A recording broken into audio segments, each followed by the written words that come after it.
While the politician rambles on defensively, I hand my data slate back to Fletcher. I hate orators. Ascension seems to make pretentious snobs of any bureaucrat, as if they were individually responsible for their house's political success. Those who serve the Queen in even the most minor political capacity suffer from this delusion. I tune back in as I sense the man approaching the end of his diatribe. And, as a diplomat reporting directly to Her Majesty's House Assembly, I can assure you that a complete investigation will be executed once the Royal Constabulary arrives. I would expect nothing less, Envoy. As you've intimated, it is practically unthinkable that traffickers of this caliber manage to board a government flight undetected. The man sweeps his chin with his fingers. I scoff internally. This egotistical jackwagon doesn't even share a name with the Queen.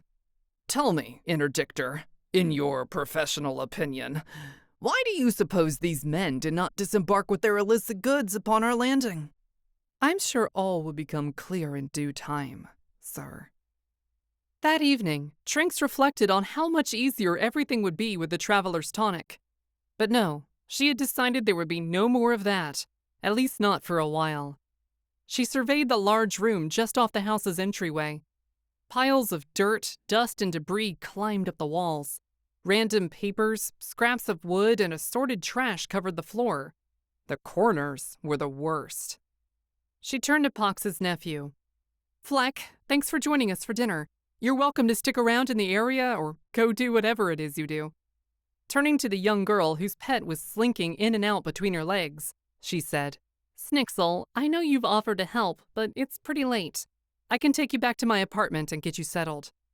Thanks for dinner, Trinks, Fleck said, shrugging his shoulders and kicking at some dirt on the ground.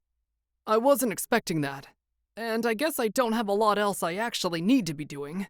I could help, if you thought there was stuff I could do. I knew you'd come around once you got to know Trinks, Snixel said with a wicked grin. And I know it's getting late, but I have plenty of energy. It would be good to start tonight.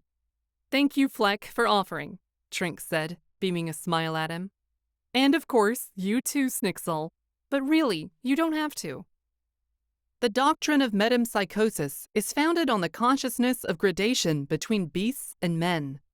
The belief in a soul-endowed animal world was present among the ancients, and the laws of intelligence and instinct were misconstrued, or were regarded as a puzzle which no man might solve.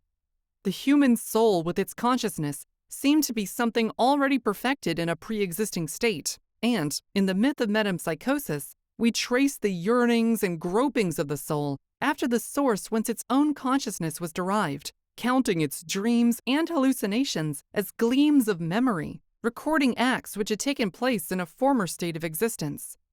After death, the translation of the soul was supposed to continue. It became either absorbed into the nous, into Brahma, into the deity, or it sank in the scale of creation and was degraded to animate a brute. The nettles are well known as troublesome weeds in gardens, hedges, etc., and almost any rambler in the fields, or incautious gardener, is acquainted with the effects of their poisonous weapons.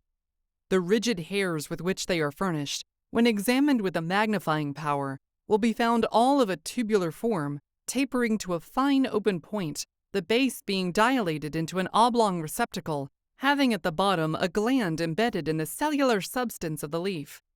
This gland secretes an acrid juice, which is retained in the receptacle.